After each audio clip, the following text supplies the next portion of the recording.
Hey, Geekscapists, welcome to a brand new Geekscape podcast. I'm Jonathan London, your host. If this is your first Geekscape, strap yourselves in for some pop culture talk, movies, video games, comic books, TV. What else we got there?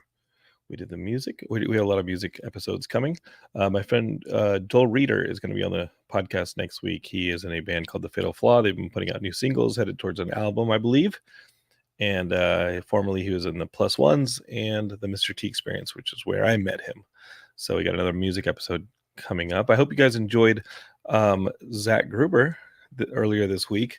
That was a lot of fun catching up with Zach and telling horror stories from being assistants in Hollywood. And then before that, we were talking the defense of ska.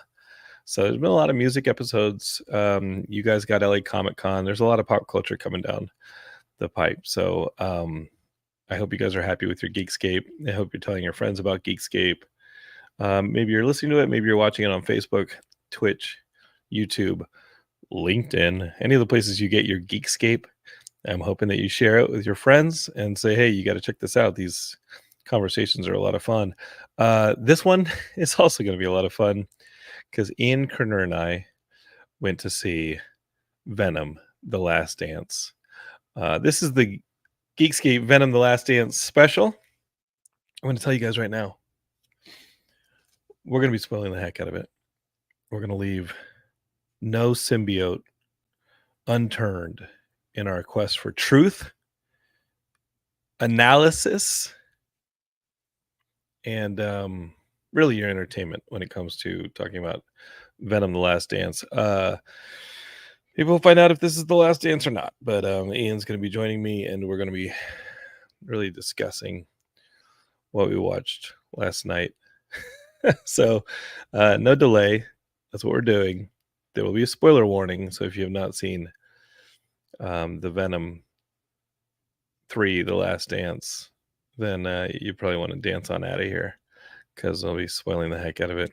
You know what? Just stay. It's fine. Just watch us talk Venom. It's really, where else are you going to go? All right. Don't worry about it. If you've seen the Venom, not seen the Venom, don't worry about it. Okay. Just hang tight. Let's do the theme song. Let's come back. And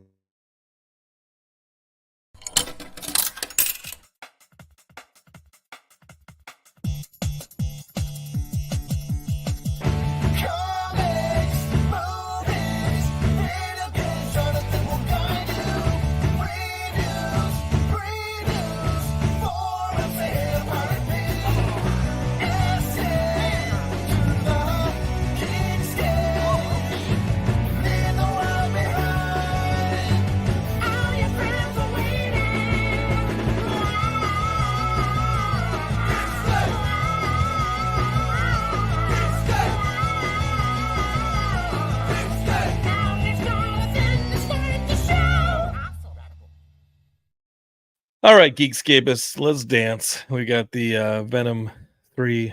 They don't call it the Venom 3. They can just call it Venom, The Last Dance. And that's what we're going to be talking about here. Venom, The Last Dance, the third movie in the Tom Hardy Venom trilogy. And what a banger this thing was. You know how it is. Ian Kerner and I, we don't talk about this ahead of time. All right, we just don't. So I got to get him in here. I got to know what he thinks. Oh, Jesus. Okay, Ian, you're in. We went to see. Here's the thing. I have to say that usually we really keep our opinions to ourselves, but I'm sitting next to Jonathan in this movie, and he made his opinion very clear. Ian, can you get closer? I've been scrambling all day with a lot of work. Can you just get close to the camera so that people watching on Facebook or Twitch or YouTube can see your beautiful visage a little bit closer? There you go. Yeah. Great. I don't like doing this. I just don't like doing this. I don't like, because so many things go into making a film and so many variables, and there's people and they have their agendas, and making a script is hard, and bringing it all together and bringing it to life is hard. I don't like knocking movies. I don't like knocking quote unquote art, even if it's for commerce. I don't like knocking creative endeavors. Yeah, I appreciate that. Ian, this might have been the worst superhero movie I've ever seen in my life. Ian, this is Blade 3. No, Blade 3 was a better movie. I was waiting for you to say that. Yeah, Blade 3 is a better Really? movie. I mean, first of all, listen. But keep in mind, Blade 3 had a drop off from Yeah, but Blade 2, which is great. Honorable King is fun, and Jessica Biel is great to look at. Oh, and Ryan Reynolds, of course. Yeah, Hannibal King. Oh, I thought you said Yang Won Ping. I was like, whoever choreographed it, sure. He He choreographed the killer, who is a character from the comics, an awesome character who's in a lot of Doctor Strange comics too. I actually really like that character. So, Ian, this Venom 3, The Last Dance. I wanted to walk out 10 minutes into this movie. It's just, here's the point: is there's things about it that it's bad filmmaking without even getting into the fact that like it's not a great trilogy. Like they were always flawed, but this movie just happens. I mean, again, I feel you. I don't want to go off on directors and things like that, but it's a very, very flawed film on every level. She was the director here. And I definitely don't want to knock female directors. I think they're awesome. I just requested a female director come on the show in a few weeks, but Kelly Marcel, she'd written the first few, and she wrote what was the Saving Mr. Banks. She is part of the theater community that Tom Hardy came out of, and it was been a collaborative his, I think, since 2010. I read that correctly. This is a talented individual. And you would say oh, sometimes the bread doesn't rise, but I don't think the ingredients were good going into the bread, and it wasn't going to rise at all. This, just to set it up, that opening is supposed to be on the planet of the symbiotes, and you see what is it? Clintar, and you see just a bunch of symbiotes crawling all over each other. It's a dark planet, and then that opening is very much it's almost right out of the comics page. Sure. What's that, sir? Came across cheesy, right? It came off especially with the CGI, which sometimes I had to ask myself if it was AI animation because it just had such little personality to it. That once you see Knull standing there doing nothing, and spoiler Geekscape, he does nothing the entire movie. He doesn't do anything the entire movie. He doesn't even just Thanos grab an Infinity Gauntlet and say I'll handle it in a future sequel. He is done. This movie, he does nothing in this movie. Yeah, let's jump right into basically the end.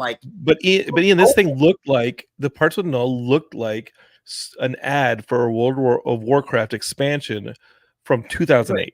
Yeah, it did not look good, and so it opens with this little exposition-y thing that they're telling you who Knull is. Even before the credits, it's the first thing they do, and then you see him a couple of times. He's sending these hellhounds, or that it's the xenophage, the Brood from the X-Men.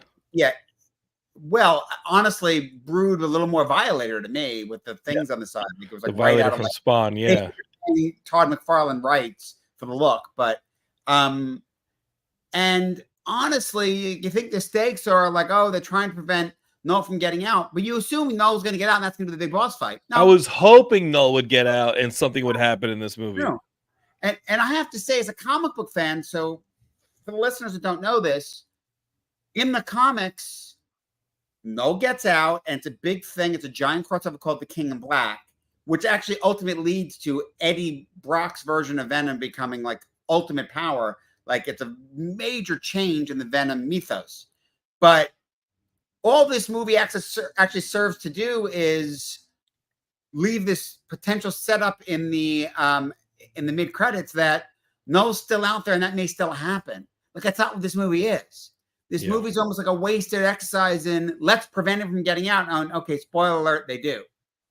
And it's almost okay, so they have to establish that Knull's this big bad. They actually don't fight. Honestly, in fairness, they could never beat him. It takes the whole Marvel universe fighting him. It's not.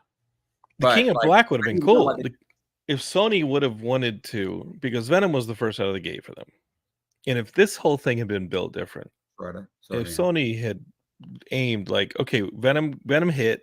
We're gonna have Venom 2 be the next step. We're gonna take Morbius and do something proper with him. We're gonna take Madame Web and do kind of a Final Destination with superheroes type of thing there. We're gonna completely ignore the fact that Spider-Man is even here. We're just gonna not let that gravitational pull of the most popular Marvel character take us down that road. We're going to avoid Spider-Man. We're going to introduce Craven. We're going to build the Sinister Six right. And ultimately, they will have these anti-heroes are going to have to become heroes when Knull appears. And that is what we're building to. We're going to take the Kevin Feige proven model of building towards a big bad. It will be Knull because Venom came out of the gate and made gangbusters money. Nobody was ready for when that movie was as popular as it was. It was huge. Yeah. Whether you loved it or not, it was flawed, but you couldn't deny the popularity of Venom. And having Knull as a big bad would have been such a cool build for the Sony universe, but you had to build every piece of it cohesively, and none of this has been cohesive so far. Maybe Craven the Hunter pulls it all together. We'll see you in December, but that would have been awesome. They can't even do it for one film. Well, and that's the thing is, I think when they did that, they're thinking something. I don't know if they're thinking that it'll just be their movies, or if they're actually hoping in some out of their minds that, you know, they'll make such a deal with Marvel that Marvel will use Knull, you know? He's a CGI character skinned by it's like, and I love Andy Serkis. Sure. Andy Serkis dropped by the Geekscape booth a couple of years ago with his kids, and it was so nice to talk to him briefly. Never met him before. He came by, coolest dude. I'm obviously a fan of his ability to perform. I thought his directing is sound. I mean the Venom Carnage thing is a movie, but like the script is the scripts here are an issue. And What bothered me about that, you're right, he's a CGI character, and there's nothing about him that required him to be CGI. there's nothing about him that was scary. There was nothing about right? him that was anything. It looked Why like did he that CGI? his scenes could have been shot in a Hot Topic, and they looked like they were. Yeah. So yeah, I mean, this movie, I mean, one of the other things they do this thing, speaking of CGI, where they have a built-in plot device that allows them not to really have that much CGI. Like that, there's a reason if Venom comes out fully, then he can be tracked by the Xenophage hunting him. Yeah, if he covers Eddie fully and he goes full Venom, the Xenophage suddenly learns who he can hone in on him, which is what funniest shot in the movie is when that thing shoots up at the plane. Yeah, I died laughing. But I can't decide, was that an excuse to not do much CGI, or was that a way to just try to make it so that he had to stay a little not quite as powered and it's a little more of a fight with some of these situations? Ian, regardless, then they turn around and they do a ridiculous scene. The dance scene. That's what I'm saying. That plot device, what you just said, would have been a really great dramatic hurdle for these two characters to navigate. And it would have put tension in the movie. It would have pushed them to the limit, being like, hey, we cannot go full Venom. We cannot be fully powered. Even though this thing's out there, we still have to figure out a way to save people. We still have to figure out how to be an anti-hero here. And Venom just says, F it. And he goes full Venom to do a dance sequence, which brings the whole bad guys in. Like, he blew it for a dance sequence that shouldn't even been in this movie. My brain was hurting. And keep in mind, like 10 minutes in this movie, when they didn't drop this whole post-credit scene setup where he's in the bar in Mexico, which is where we left him on one of the post-credits for one of the other movies. When they jump back to that, I was like, what are you guys doing? Just put him back in the States. Just start the movie with Eddie in a different place. Coming back here and trying to tie yourself back into the MCU or a portal to the MCU honestly, or a multiverse.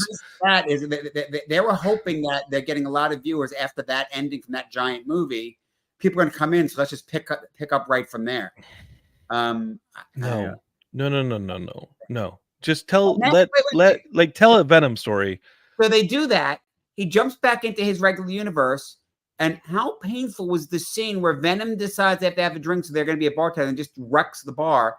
And I mean, honestly, it was fucking awkward. I turned to you and I said, Ian, he's doing this cocktail scene where Venom's manning bar in this Mexican bar. there's nobody else in the bar. There's no consequences to this scene because they didn't even put extras in it. So Venom's sitting here twirling drinks and smashing bottles and manning bar, and it's funny. Haha, Venom's doing something wacky again. No one's witnessing it. So dramatically, it doesn't even have any weight. I was shocked. And then he goes out on the street of this nondescript Yucatan Peninsula town. Himself behind again because I guess he just has to leave pieces of himself everywhere. Oh yeah, he leaves a little bit of symbiote stuff for the military to find, and then he goes out on the street, and there's a. I mean, this is what they think of Mexico. It's got to be crime ridden. It's got to be migrant caravan crime ridden Mexico. There is a gutted car on fire on the street, so clearly. Wait, are you saying that's not all Mexico doesn't look like? God, it was amazing. I'm like sitting there going, "Oh God, that's what." No, thanks, guys. You just pushed the movement back 30 years. Because wasn't the idea that he went to Mexico because he was like in a nice like resort town, like it was nice? Yeah, he was at a nice like. He was drinking a margarita with the dude from Ted Lasso. Like, I mean, just because it's a different universe. I mean, didn't he get pulled over from the night he was already in a nice place and then just pulled up, jump universes? He was still in a nice place. Wasn't that the idea? But then he walks outside and there's a car that's gutted on fire because it's Mexico, and they're going to introduce these dog fighting ring gang members that he's going to kill. And Ian, I wanted to leave. I know you did. I thought about my daughter. I thought about my family, and I said, why am I here? Why am I watching Venom 3: The Last Dance when there's other things I can be doing with my life? And instead I'm watching Venom 3. You really think this is worse than Blade 3? I mean, I'm with you. Yeah, it is worse than whatever. What kind of Blade 3 was a long time ago. Honestly, it's from a different era. So the scars are still there. The scars are still there. Yeah. But you know what I'm saying? Okay, like, Ghost Rider with Evan Mendes in Venom 3: The Last Dance. Venom saved the last dance. I like that's comparing it to the Spirit when we're talking about Evan Mendes. I forgot the Spirit existed, and I remember the Spirit exists every time we see our friend FJ, who was on the panel on this very feed, Geekscape. He was on our Kaiju versus Giant Robots panel. You can hear that in the feed. I love FJ, but he still hasn't paid us back for our tickets for the Spirit. He never will. He swore he never would give us our money back. Ian, he's in Mexico. He then has to make it to the United States because Venom sees a prop replica of the Empire States of the Statue of Liberty and wants to go to New York. Like, that is what draws our hero back to the States, is that if he's hiding out. Keep in mind, at this point, he knows he's hiding out. He's been on the news. Eddie Brock has been on the news for having potentially killed the people at the end of the Carnage movie. And Eddie Brock's like, oh no, I'm a wanted felon. And Venom then says, hey, look at that replica of the Statue of Liberty. I would like to go there. The second most populated city on the continent. That makes sense. And he's like supposed to be hiding out. And Venom's like, I want to see the Statue of Liberty. So he makes his way to the United States to go to the second most populated place on the continent where he's supposed to be hiding out. Like, none of this is making sense, Ian. This is like Dumb and Dumber. These are two, like, this should have been Dumb and Dumber 3: The Last Dance. What happened to the plane? The plane didn't crash because the symbiote thing only took out like one of the engines. You see it flying in the background away peacefully, even though this entire alien thing went through its engine and got shredded like John Amos and freaking Die Hard 2. Like, it made no sense. He fights this alien symbiote thing on a plane, shreds the engine, and the engine just is like I could show you the world. It just like flies away like a carpet ride. Fall off the plane, and they just don't even bother showing you the plane. I saw the plane fly away, and I was like, "This is not my concern here." Apparently not. It doesn't matter. I want to know about the Venom 2, the Venom 3. I want to know about the Last Dance. Like, this is like, why are we going to New York? Why is he not hiding out? These military characters coming to find him. To land in the desert. He gets picked up by a family. I mean, at least they have this young daughter, so it's a hippie guy with his wife. Reese Ifans, the lizard. It should have been the lizard. Exactly, was the lizard for some reason. They're just going to recast him because not confusing at all. There's no other actors who can play this role. You know, a hippie who's like taking his family on a pilgrimage to Area 51 because they're going to close it down. He wants to see it before they close it down. And it just so happens that the army is studying the symbiotes right below it in Area 51, and they have Area 55, whatever. I don't know what the 3 are. So many times in this movie, I just said whatever. Yeah, there's 5, and so we got the symbiotes. They're underneath Area 51. I guess Eddie now hitchhikes with his family and is headed there. Just happened to be going right there, but they drop him off. Everyone's going to Area 51 so that they can have a giant symbiote Violator battle, and then the portals to the different worlds, including Knull's home world, can open up, and all the Violators can come in and fight everybody. And then the military guy says, "Oh no, look at all these Violator aliens that are now here to try and get the Venom, because Venom can unlock Knull. If we can bring him back, we can use him as a key to unlock Knull and free him from this prison." And the military guy says, "Bring me the 6, which are the 6 symbiotes that have been held there." He doesn't actually do. He says that he's going to have this Imperium thing that they're now going to use them, but they don't actually do that. They're going to put the symbiotes on the soldiers, I guess. There end up taking the symbiotes on them. Yeah, the assistant scientist gets a symbiote on him and becomes like a different kind of symbiote. And then I'm pretty sure somewhere it got lost in the edit, right? That like this lady is wearing them, but it doesn't happen. But they use them anyway. Geekscape is literally, this woman is wearing a Christmas tree pin, so when the symbiote gets on her, it turns green. I'm not kidding you. This is a movie. Adults made it. Yeah, we went to see it as adults. I understand. So and the symbiotes are in there, like they're loosely based on some symbiotes in the Marvel universe. There's a group of them, but they look like them. I thought those were references to the ones in the Marvel universe because they look like them. So just the colors, but like that's it, and you really get personality. Like, it's like the research here was like, should we write a script? No, and they look at the comic and they go, let's just do this, and they're like, should we read it? Which is the lightning, but like, so should we read the comics before we do this? No, forget it. Dr. Payne got hit by lightning when she was a kid with her brother, and her brother died and she didn't, and she has like lightning scars. So and a bad arm. She gets the symbiote and she has super speed because she's the Flash now. Yeah, she's a Flash. Notice that, right? Like the lightning side. Yeah. I went like, what? Did you jump universes? But that happened, right? It's not crazy. You had super speed for one scene, like the Flash, right?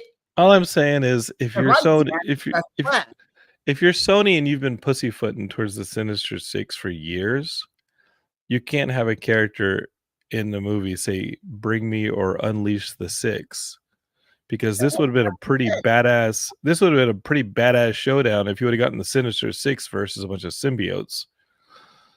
But instead, we had like the symbiotes attach themselves to like literal lab assistants, not soldiers, lab assistants. The soldiers are getting killed off. The lab assistants are like tripping. That's a symbiote. He looks all like tough and he dies like that. He was the flubbiest dude in the movie. And literally, this is how you get a symbiote. If like, don't be a soldier. If you're a soldier in this movie, you get killed immediately by this Violator thing, and you get turned into. At one point, the soldiers are chasing Eddie, and they're told that if Eddie or the symbiote die, then this whole codex thing can't happen. Null can't get out. Yeah, they're going to have to kill Eddie. So they kind of hit them, and so they're separated. But they're underwater. 2 different trained special forces operatives go up against Eddie with no abilities, and Eddie kills them both. Yeah, and it doesn't show Eddie like violently kill them. Like he shoots one like kind of in the shoulder, and you see her like float away. And I thought that she'd come back because Eddie's kind of grief stricken. He's like, no, I killed her. And I'm like, oh, okay, he's showing some heroism. She'll come back, and he'll have to like make amends with her, and that'll be a good story point. We never see that character again. Doesn't matter. Ever. At the end, he's just, by the way, everything. Don't worry about anything. You're fine. You've done nothing wrong. Your record's white. Yo, he wakes up. And I thought that was like a nightmare or something. He wakes up in this hospital bed after saving the planet from the symbiote invasion or the whatever it was. And there's a general with all these medals and stuff on him. And he says, Mr. Brock, you've been pardoned completely. As long as you never bring this up, you've been. And I was like, it was just exposition city. I'd never seen this character before in my life. He's not Thunderbolt Ross. He's not the characters from the earlier in this movie. He's not. Who's the secretive guy with all the screens who showed up twice in the movie, silhouetted?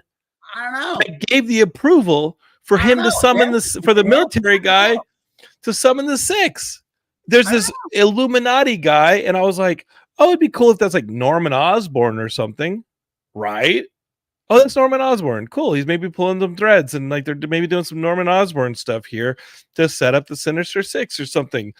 Come, guys, please, like, have a plan. The best part of this movie was when the family had trespassed onto Area 51 by going through a broken chain link fence, and they're like, oh well, this is cool, they're gonna shut it down, there's no aliens here, and then the Venoms burst out of the mountainside and start coming towards the family. The best part of the movie was when Reese Ifans goes, motherfucker. Oh that was funny. I personally lost it. Line was "Hola, bitches" from Venom. Yeah, when he says "Hola, bitches" was funny, but that was an intentional laugh. Yes. This movie does not get credit for intentional laughs because there are so many unintentional laughs that are funnier in this movie. Like when the thing jumped at the airplane and like left the clouds and was like flying straight at the airplane, leaping from the ground because it detected the venom. I left the theater depressed, Ian. I know you did.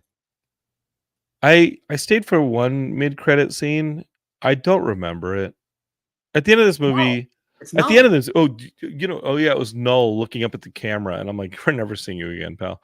The end of this movie is Eddie walking down a Manhattan street. He's been separated by Venom. We're guessing Venom has been destroyed by the acid bath that was set up in the first 10 minutes of the movie that we were waiting for the entire movie because they set it up like the most obvious plot device. And Venom sacrifices himself to destroy these violator things in this acid bath. And then Eddie's now in New York. He's been pardoned by this exposition general. I don't know who he is. He's Captain Crunch. And he's walking down the city street and starts reflecting on the last three Venom movies from the beginning, on his relationship with Venom, clearly influenced by the end of Deadpool Wolverine, doing the time of our life sequence with like all the Fox characters, and including the good and the bad, right? Like you got the Fantastic Four, Michael B. Jordan, all that stuff, like stuff that just audiences didn't turn out for. And that was really moving because there's some amazing stuff in those Fox superhero movies. This fell flat. And I just was in the theater and I was sad. And then you got see the second. I saw the first one where you go back to the Planet of the World of Warcraft ad from 2008. And you see Knull look up at the camera and maybe he says, did he say something? He was like, he's not done. He's the king in black, blah, blah, blah. He's done. When the box office numbers come out, he's done.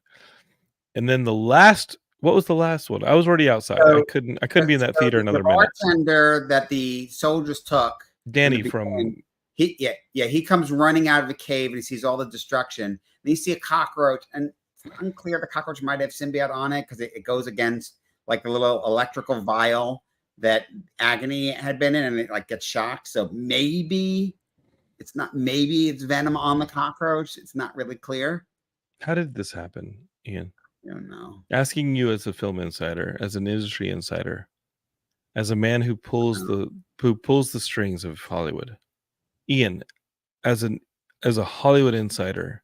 Yeah, the movies made money, so they just kept milking them. This is what happens. And this third one, the Blade 3 of the franchise, the Superman 3 of this franchise.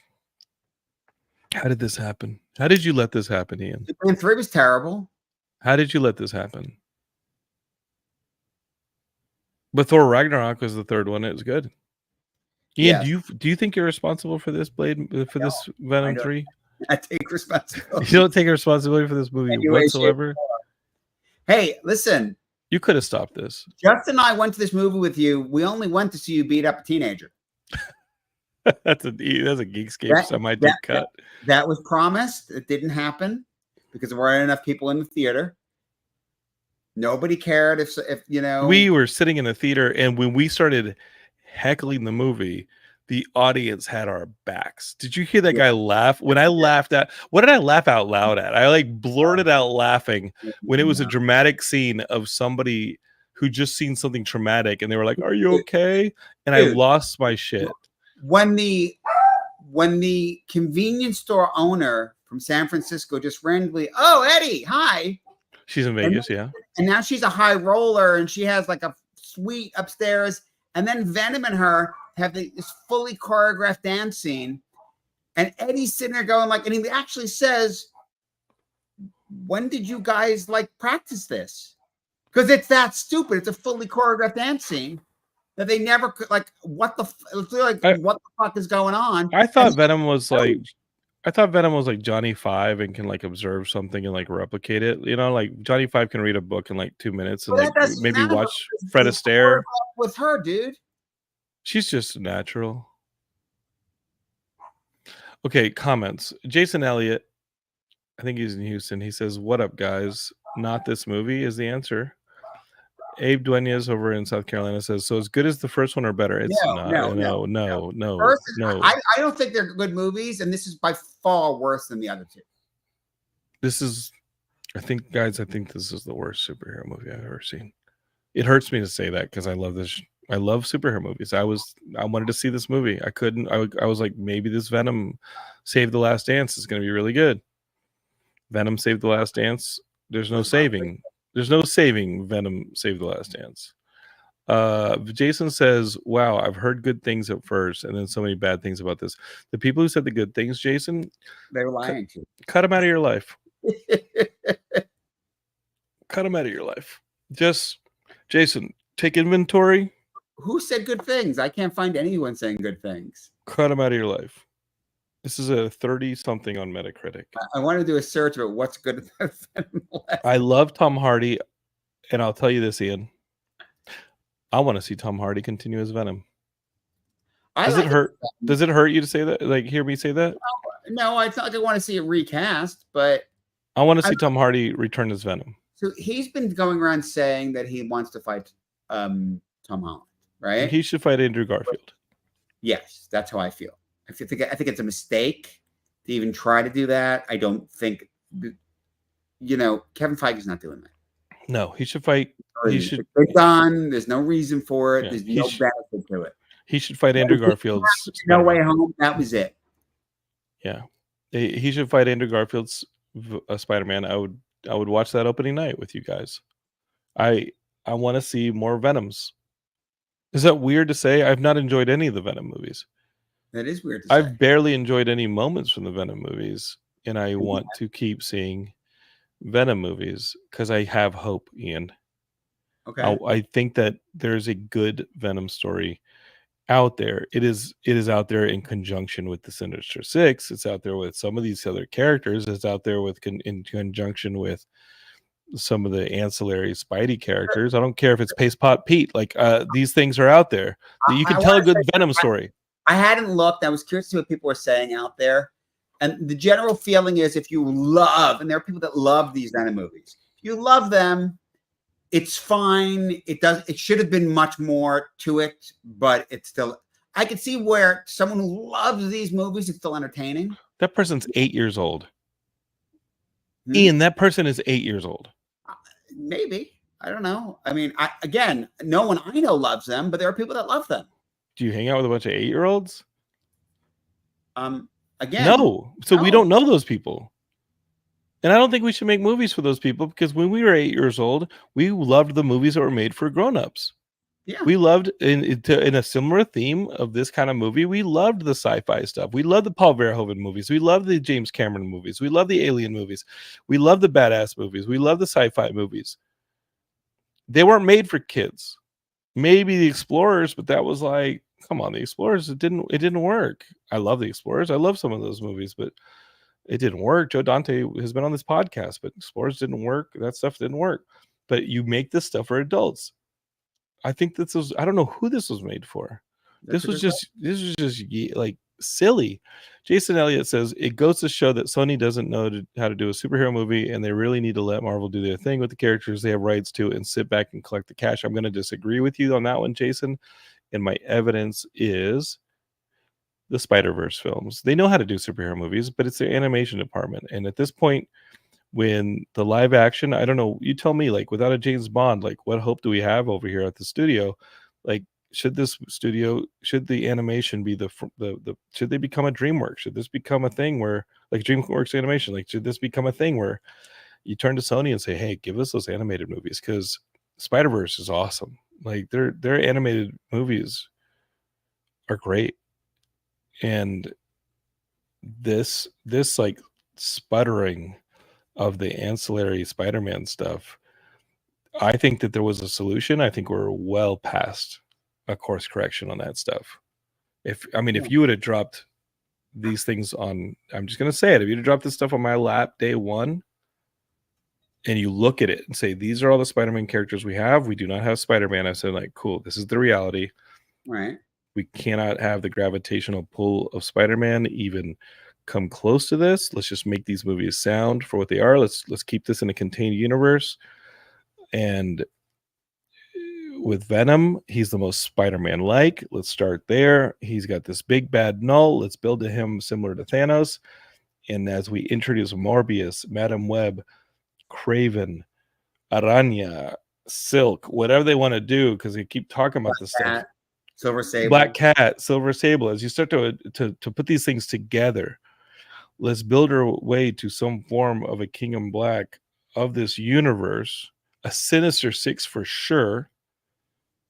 But let's do this but let's have them talk to each other, because, like, Madam Web and Kraven's, those origins are tied together in the comics. Like, Kraven's family and Madam Web, like, being in the jungle, like, how is that not tied in with Kraven and those origins and things like that? Like, why can you not tie these together? And Morbius was sitting there in a freaking cave in the jungle.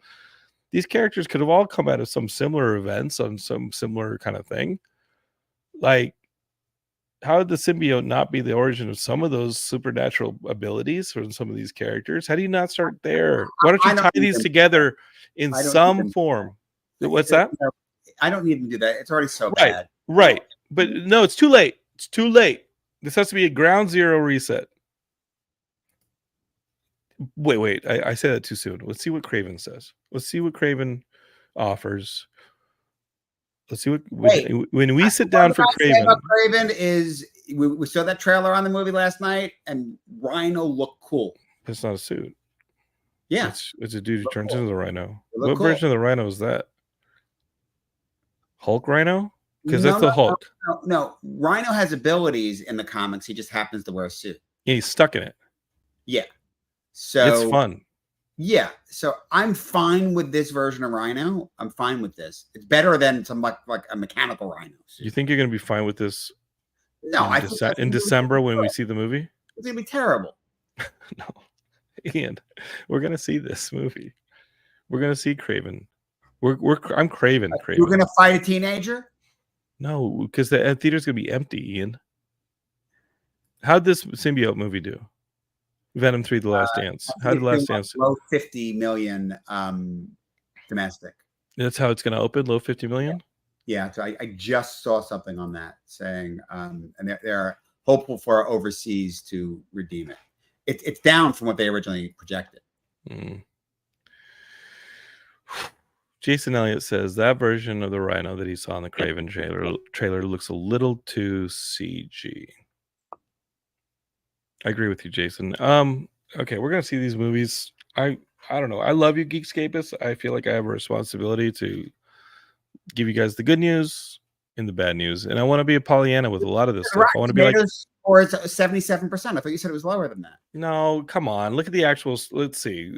Rotten Tomatoes. The Last Dance. I can't even find it. Maybe they scraped it from the internet. Let's take a look. Venom: The Last Dance. Hold on, Geekscape. I hate doing this during the show because it gives you dead air.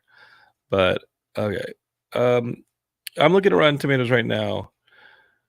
It has a tomato meter of 37%, and then if I go over to that 77%, that's the audience. They don't know what to. Come on, Ian. Come on. Ian. Critics have this movie at a 37% in 111 ratings. You go over to the people who could keyboard jockey this stuff, who assassinated quality shows and quality movies because they had females in them.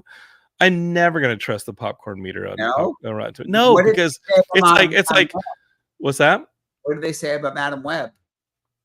Oh, they probably trashed that too. But after a while, they got to bring it down. Listeners don't know that you got me to finally watch that. Oh yeah, here's some news.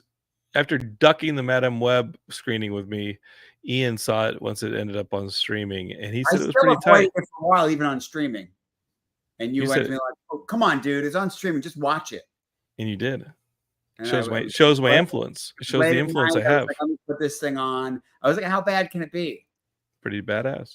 Not Venom 3 bad. Yeah. No, people made a lot of jokes about Madam Web. And again, I'll tell you this: if that had landed on my lap, I would have been like, "Oh, cool! Let's make it like Final Destination with superheroes." Yeah. But some of these girls have like more. It has to be Moreland. Like none of this is like. It has to be Moreland. Let's be real. It has to be Moreland. He needs to be sucking the life out of these things. He needs to be an actual psychic vampire. Why is Ezekiel a bad guy now? Moreland's a bad guy. Like, let's not play. But dang, Ian. Venom: The Last Dance. Where do we go from here? I know we're gonna watch Craven. Does this kill the Aranyas and the Silk and the Silver Sable and all the different Black Cat? We're not gonna see those movies. Webb died, and this is already coming in low for considering it cost them supposedly $120. Sony might. So these days, what you asked earlier about what's going on with that, these days. I mean, I don't know if you saw this news, but like Warner Brothers is like barely putting out a Clint Eastwood movie. It's probably his last movie. Mm-hmm. And they're so risk adverse these days that Sony may finally say, what are we doing here? And the technology arm just sells the entertainment division. Well, look, they are doing another Tom Holland Spider-Man, which is going to be with Kevin Feige, part of the MCU, but Sony has a big piece of that. And then obviously they have the animated stuff. So animated stuff is great. Yeah. So if Craven also underperforms, as they put it, I don't see them doing any more of these. Will you be sad? No. I've hated the idea of this all along. Listen, you remember we saw Morbius. We didn't hate Morbius. We just found it so completely unnecessary. I had fun with Morbius. It was fine. It was like whatever. Like it was not a waste. Like why? Like literally, we sat there going, "Why did someone make this? What for?" Because it was tight. It wasn't that tight. It was Morbin time. It was morbed out. That's why they made it, because it was Morbin time. We're never gonna see Tom Hardy fight Tom Holland. I don't think so. Unless it's like Secret Wars gag. I mean, but that might help, and that would be cool. Yeah. They definitely, it would be very cool to throw him into Secret War. As for fun. Yeah. Like, here you go. Yeah. Venom's in Secret War. It requires Sony being willing to do it. What do they get for that? That's the problem. People actually watch their characters again. But you see the point. Yeah. What do they gain? Because they're not going to have a piece of that movie. Marvel's not going to give them a piece of that movie just to throw Venom in it.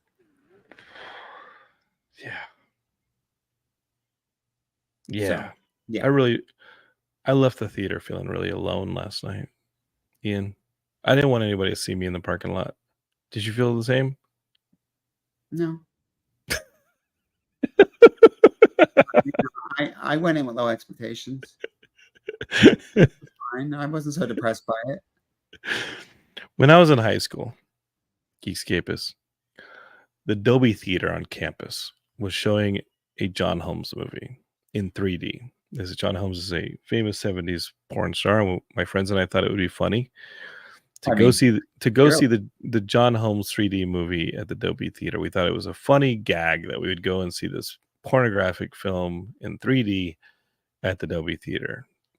And because we were a bunch of hormone riled teenagers and felt very self-conscious about what we were doing, we stopped at like a Wendy's and brought a bunch of ranch packets, and we put them on the seats. We opened them up and put the ranch on the seats so that the next screening of the John Holmes movie would come in, and there was a bunch of ranch on the seats. Because we had to make a gag out of it, because we were so self-conscious about what we going to see this movie. As we left the movie, if anything, the gag with the ranch dressing and trying to make the theater look like we had soiled it, that made me feel even worse, because now some poor kid working at that movie theater was gonna have to clean the ranch up, and maybe at first he doesn't think it's ranch. Maybe it was intended as intended. He was going to be like, "Oh my god, some dude scrummed in the theater." Yeah, that's pretty awful. But that poor kid is going to have to clean it up. So as I went to my car that day, because I wasn't going to go there at night like I did this during the day, I felt terrible. I felt worse than if it never come. And I never felt that way again. I told myself, you will never feel this way again, Jonathan. Until I felt that way last night. The Last Dance. When I saw Venom: The Last Dance. When I saw Venom Save the Last Dance, and I was like, I'm going to walk to my car, and if somebody pulls up and says, "Hey, what'd you see, man?" I'm going to say, I saw the wild robot. And it was great. And if they ask me about plot points for the wild robot, I'm not even going to get my car. The lesson is, if I'm just going to run away. Last Dance, you need to have ranch dressing. Yeah, bring your own symbiote. Okay. This is enough. We're done. We were done 10 minutes into the movie last night. We're done. Hey, man, I'm going to see you again for Agatha. Let's do Agatha. Okay. I like that show. That show's awesome. I like it. Let's do it. Agatha. Hey, you know what show also rocks? And I love that this actress is getting her flowers. The Penguin. Penguin's fantastic. Penguin's fantastic. We can discuss Penguin. All right. Just to make ourselves feel better after Save the Last Dance. I'm down. Geekscape, thanks for bearing with us. This was a thing. But this is not our last dance. You will not be dancing on our graves. We have Geekscape coming in a few days. We got my friend Joel Reeder on here. And Jason Elliott said Christina Milioti is doing Emmy-winning work on Penguin. I agree. I think she's awesome. Heidi knows her from some other show. I've never seen her before, or at least recognized her before. I think she's awesome. Seriously? Yeah. Heidi was like, "Oh, she's in blank, blank, blank." Like, she does comedy. What's that, sir? Made for Love. She did movie Palm Springs. She did. Oh, I saw her. Yeah, Palm Springs. How I Met Your Mother. That's where Heidi quoted. Oh, Palm Springs was fun. The Andy Samberg movie. I like. Okay. Awesome. Yeah. No, she loves it. Sure, you'd like it. Well, this is this role in the Penguin is like a career changer. This is like a trajectory shift on her. It's so good. I hope more people see it, because you guys may recall my lukewarm feelings on the movie, The Batman. The Penguin, I'm loving. So the Penguin makes me excited to see the next iteration of the Pattinson Batman. Looks awesome. Geekscape will be back. Share Geekscape with your friends. Follow us on socials. Ian will be hanging out in the Geekscape Forever Facebook group, so come talk to him. And don't bring ranch dressing into theaters and mess around. That's serious business. Okay, somebody has to clean that crap up. You're not being funny. You're just being a young punk. All right. Jonathan, see you do it. If he sees you do it, I see you do it. I'll fight kids. I'll fight a kid in the theater. Don't videotape the screen. And don't throw ranch dressing. Don't do it. All right. Geekscape, you win some, you lose some, but we come back for more. Love you. Bye, Ian. Bye.